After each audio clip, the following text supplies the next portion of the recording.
Em uma região rural de Ohio, onde as nuvens pesadas muitas vezes encobriam o céu, e a terra parecia absorver toda a dor do mundo, vivia um fazendeiro abastado. Seu nome era Henry Blackwood, e suas terras se estendiam por quilômetros, repletas de cultivos prósperos, e gado saudável. Porém, entre os campos dourados de milho, e os pastos verdes, existia um costume peculiar que o tornava conhecido na vizinhança. A cada nascimento de um filho, ele construía um celeiro em homenagem ao novo membro da família. E assim Henry fez, 6 vezes. Cada celeiro erguido com esmero, uma estrutura robusta, e bem acabada, refletindo seu amor, e dedicação. Os vizinhos olhavam admirados enquanto ele trabalhava sob o sol poente, moldando madeira, e pregos com habilidade. A vida seguia seu ritmo natural, até que a notícia de uma nova gravidez chegou, como a brisa fresca de primavera. Dessa vez, a expectativa era diferente, lá havia uma esperança renovada. Ele se preparou para construir o 7º celeiro, sonhando com a possibilidade de dar boas-vindas a mais um filho. Mas a felicidade rapidamente se transformou em um pesadelo insuportável. Durante o parto, sua esposa, Clara, enfrentou complicações. O grito de desespero de Henry ressoou pela casa quando a tragédia se consumou. Ambos, mãe e filho, foram levados de volta à terra, deixando-o sozinho em um mar de dor e angústia. A depressão tomou conta do fazendeiro. Seu olhar, antes radiante, agora estava vazio, como um campo sem colheita. Sem a força e a determinação que o caracterizavam, ele deixou suas fazendas sucumbirem ao descaso. As dívidas começaram a se acumular, e seus vizinhos já não viam mais o homem forte que construía celeiros, mas sim um espectro que vagava por suas terras, perdido em lamentos silenciosos. Relatos diziam que Henry passava as noites em meio aos celeiros, murmurando o nome de seus filhos em meio às sombras. Mas a dor não ficou apenas nas palavras sussurradas, ela se transformou em algo muito mais sombrio. Conta-se que, em uma noite escura como breu, tomado por um desespero apavorante, Henry pegou um machado que há muito não via a luz do dia. Com a determinação de um homem enlouquecido, ele subiu um a um até os celeiros, onde seus filhos haviam vivido e rido. Dentro de cada construção, ecos de risadas infantis pareciam ressoar, mas logo se tornaram gritos de terror. Os vizinhos ouviram as pancadas ecoando na noite e, embora assustados, ninguém ousou se aproximar. Quando a manhã finalmente chegou, o silêncio era ensurdecedor. Henry, então, dirigiu-se ao 7º celeiro, aquele que nunca viu a vida florescer. Com um nó na garganta e lágrimas secas no rosto, ele ergueu o machado mais uma vez, mas desta vez contra si mesmo. Esta foi sua última escolha, um ato desesperado que selou seu destino. A corda rangeu enquanto seu corpo balançava, e a vida deixava seus olhos vazios. O tempo passou, mas o celeiro permaneceu em pé, como um monumento de dor e desespero. As histórias começaram a se espalhar pela cidade, uma sombra se movia entre os celeiros, e alguns diziam ter visto o fantasma de Henry Blackwood, balançando em sua morte, preso entre o luto e a loucura. Os vizinhos começaram a evitar a área, relutantes em se aproximar daquele lugar maldito, onde o passado ainda ecoava nas paredes de madeira desgastadas. Aqueles que ousavam entrar não voltavam os mesmos, eram marcados pelo medo, como se algo os tivesse observado do escuro. Na calada da noite, quando a lua cheia iluminava os campos, muitos alegavam ouvir uma canção suave, misturada ao vento. Era como se os risos das crianças estivessem ali, ecoando em harmonias tristes, uma lembrança constante dos sonhos perdidos. E assim, o celeiro que era um símbolo de alegria tornou-se um palco de tragédia, uma lembrança perene do amor e da perda.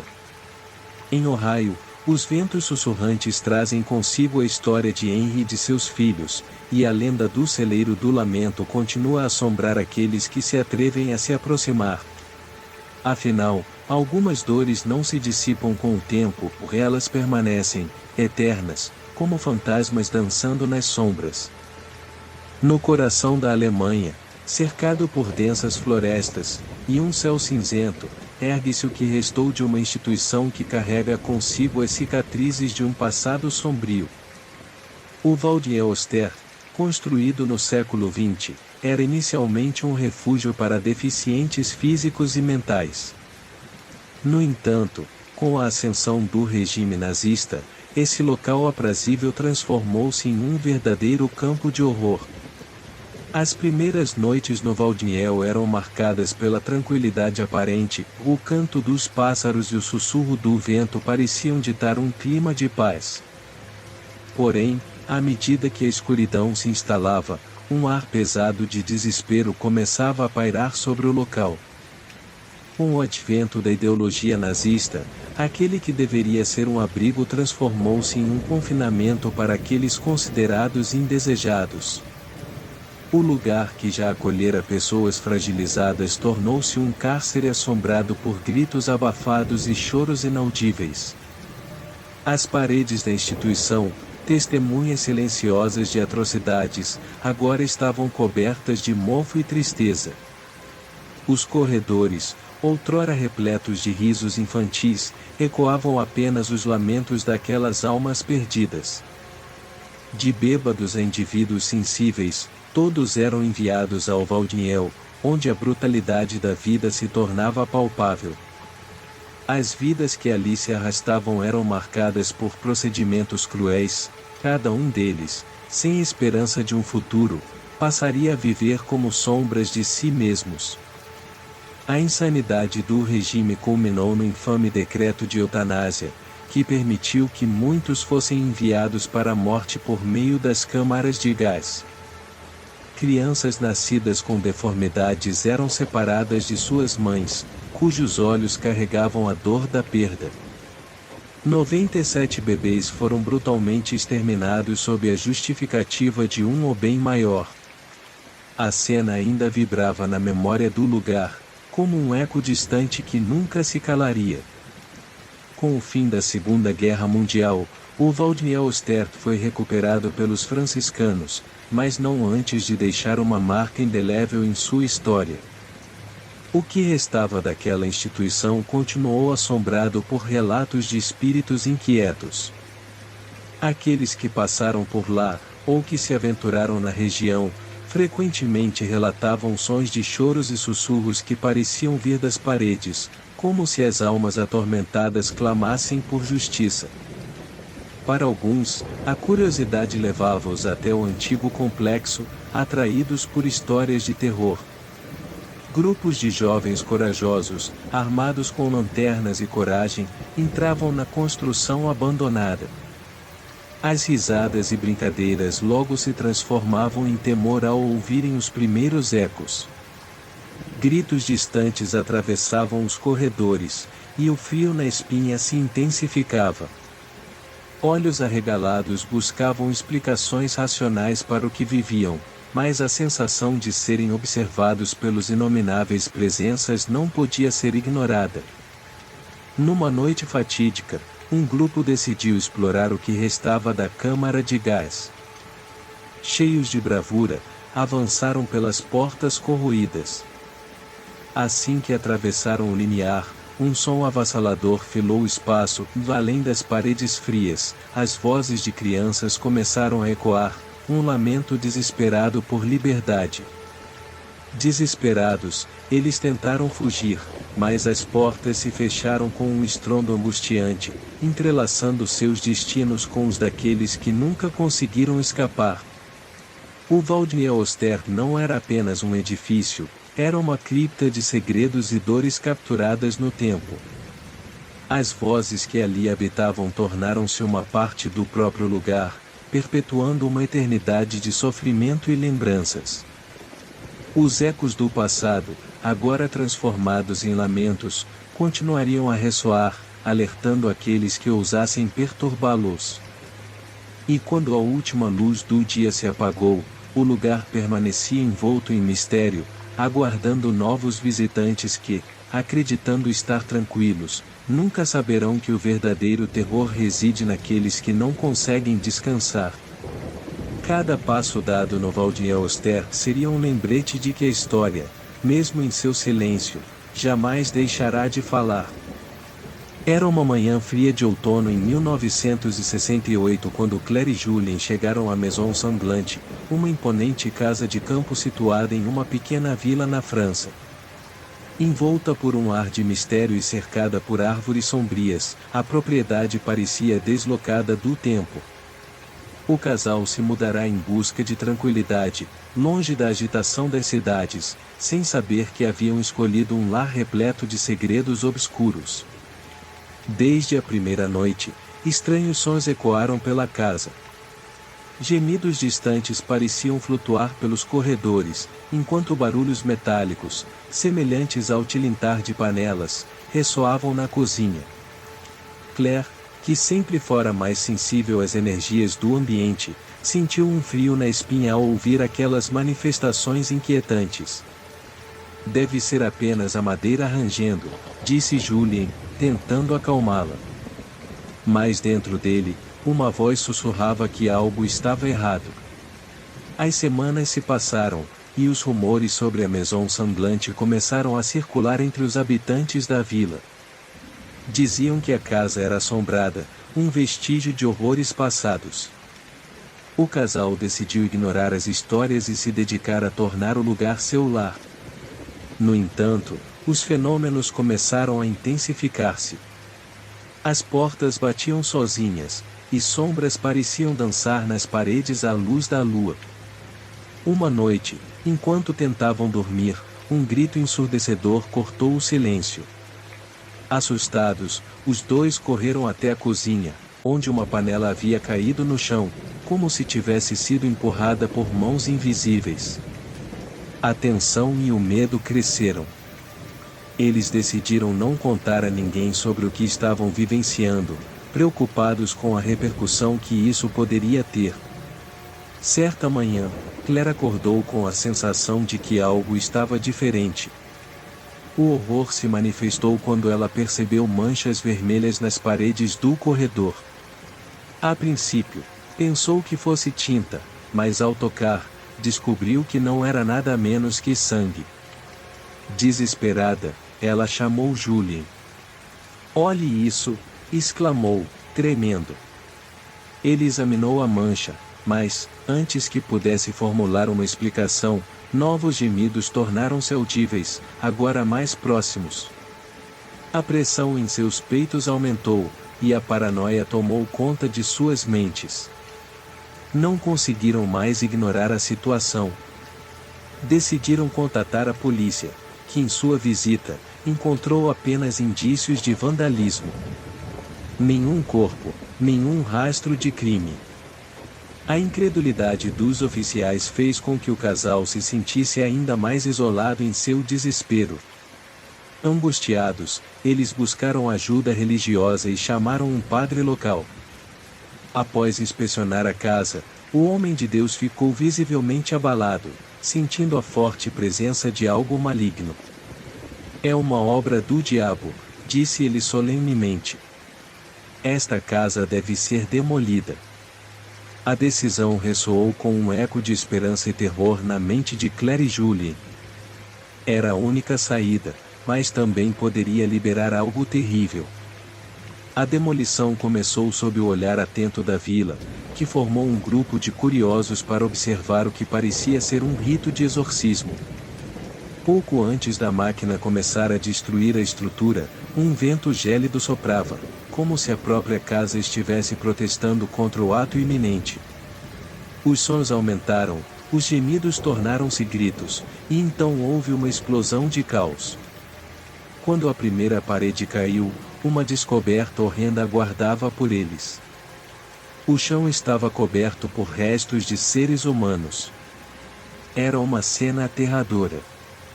Os trabalhadores da construção, juntamente com o padre e o casal, ficaram paralisados diante da visão horrenda de 50 corpos de soldados nazistas, enterrados sob a Maison Sanglante.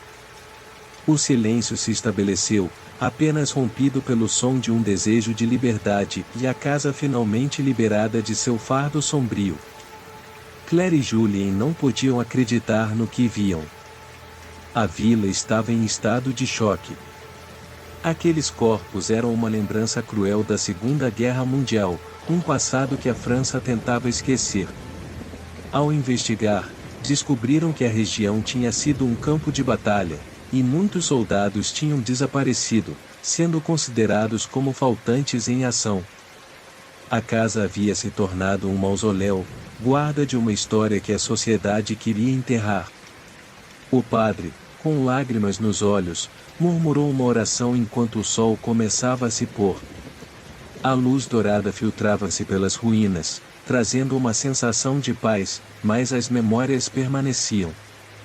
Claire e Julien se afastaram da cena, compreendendo que, embora a Maison Sanglante não existisse mais, suas vozes ecoariam na eternidade. Naquela noite, enquanto os dois sentavam-se juntos em um café da vila, o garçom comentou sobre a casa. Graças a Deus que ela finalmente foi destruída, disse ele, sem saber o quanto essa destruição era apenas o começo. À medida que as sombras se alongavam e a escuridão se aprofundava, os gemidos que antes ecoavam pela Maison Sanglante agora dançavam entre as árvores da vila, uma lembrança constante de que algumas histórias nunca realmente terminam.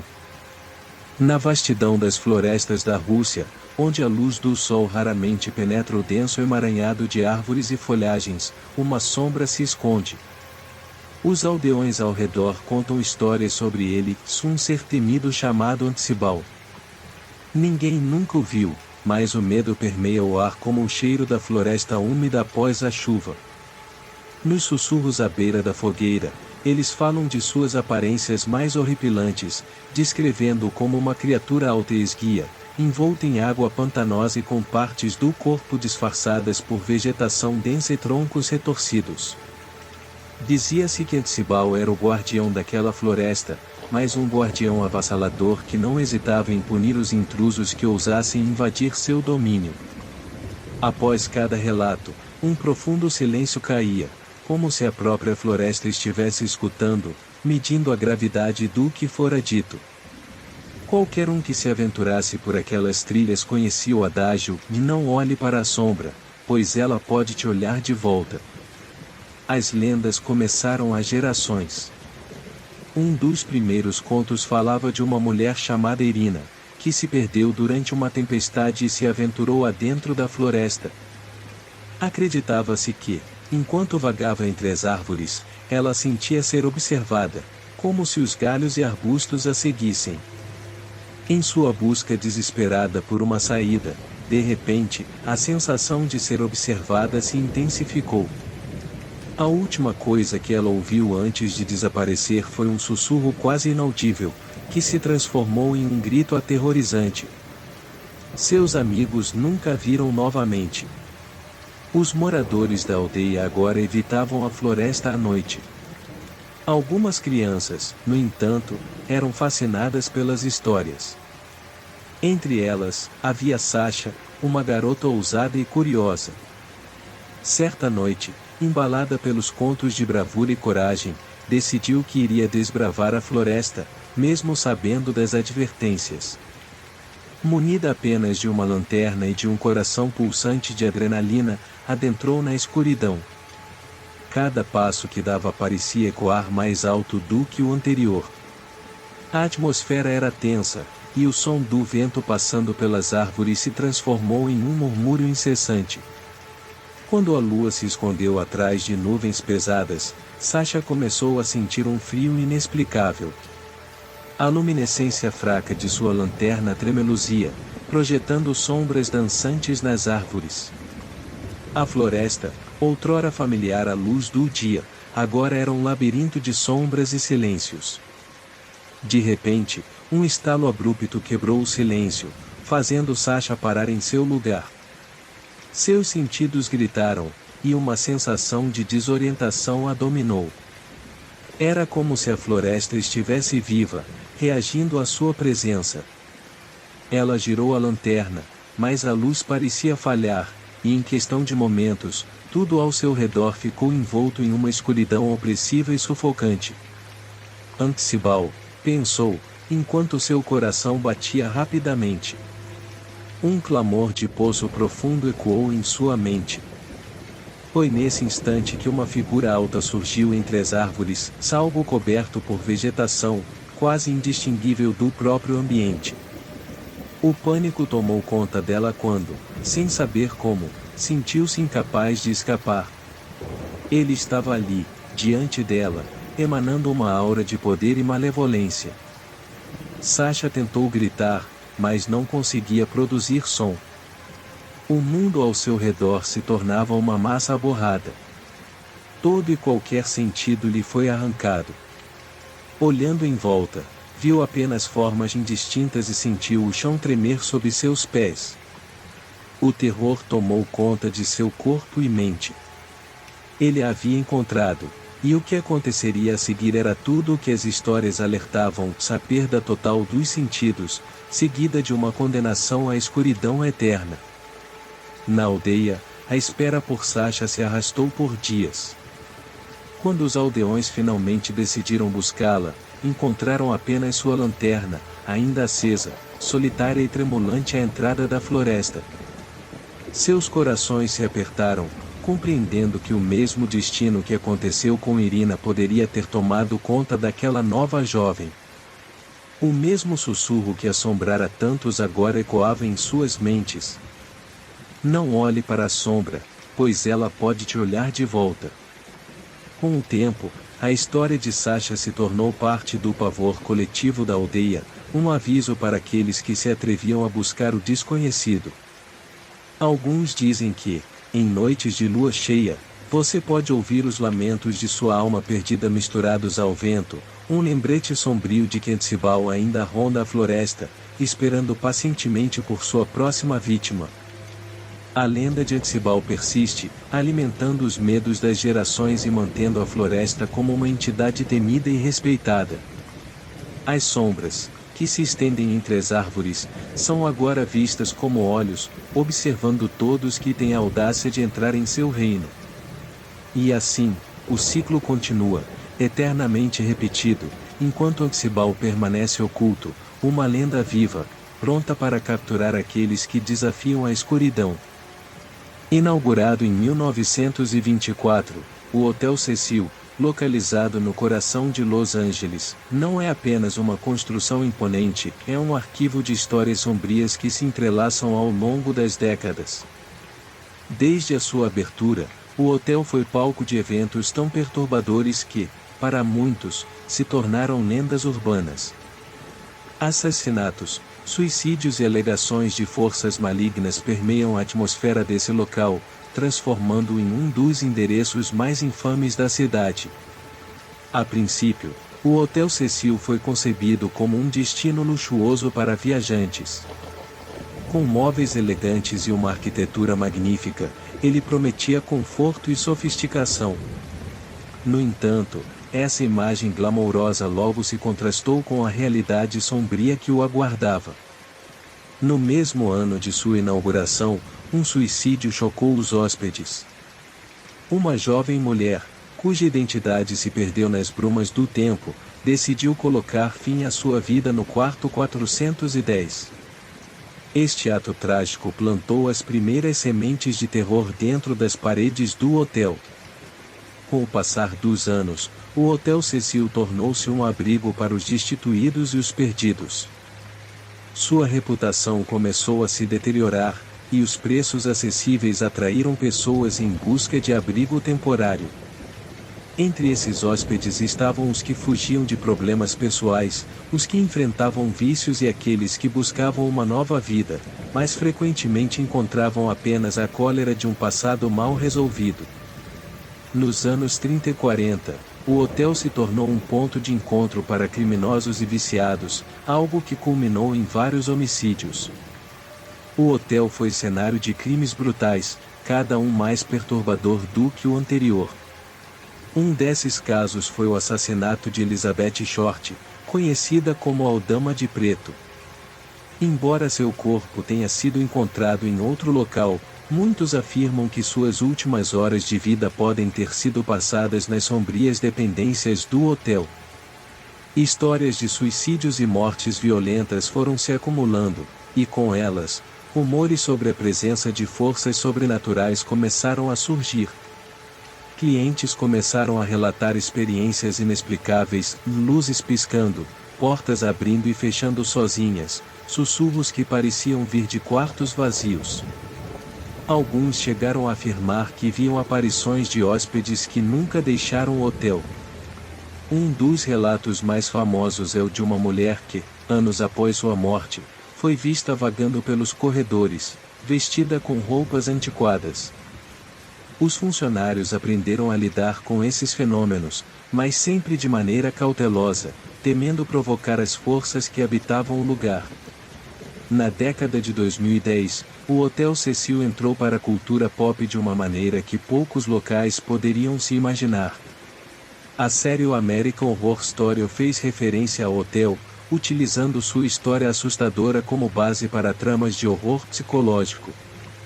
Isso trouxe uma nova onda de visitantes, muitos em busca de emoção, outros em busca de um encontro com o sobrenatural.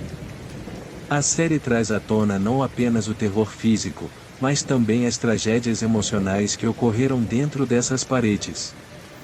O Hotel Cecil tornou-se um símbolo do sofrimento humano, um lugar onde os demônios internos se manifestam em formas de desespero e dor.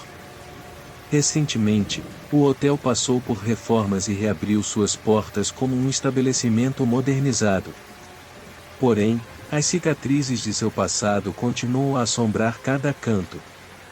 Os novos proprietários sabem que o legado de violência e tristeza está preso às paredes, e tentam equilibrar a necessidade de construir um futuro próspero com o peso das almas que nunca conseguiram partir. Visitas guiadas foram criadas para aqueles que desejam explorar os mistérios do Hotel Cecil. Os participantes ouvem histórias assustadoras e visitam os quartos onde as tragédias ocorreram. Muitas vezes, os guias relatam experiências pessoais que reforçam a ideia de que o hotel ainda está muito vivo com energias e histórias não contadas. O Hotel Cecil não é apenas um edifício, é um memorial às vidas que passaram por ali e que nunca conseguiram encontrar a paz. As histórias de terror que emergem de suas paredes servem tanto como advertências quanto como um convite ao desconhecido. Para aqueles corajosos o suficiente para visitar, cada corredor parece sussurrar segredos antigos, tornando-se uma experiência que transcende o mero turismo. Em cada canto, ecos de risos e lágrimas parecem se entrelaçar, lembrando-nos de que algumas histórias permanecem eternamente, deixando marcas indeléveis nas almas que ousam explorá-las. O Hotel Cecil, com toda a sua carga de horror, continua a ser um lugar onde passado e presente se encontram, onde o terror não é apenas um relato, mas uma realidade que ecoa por toda a eternidade.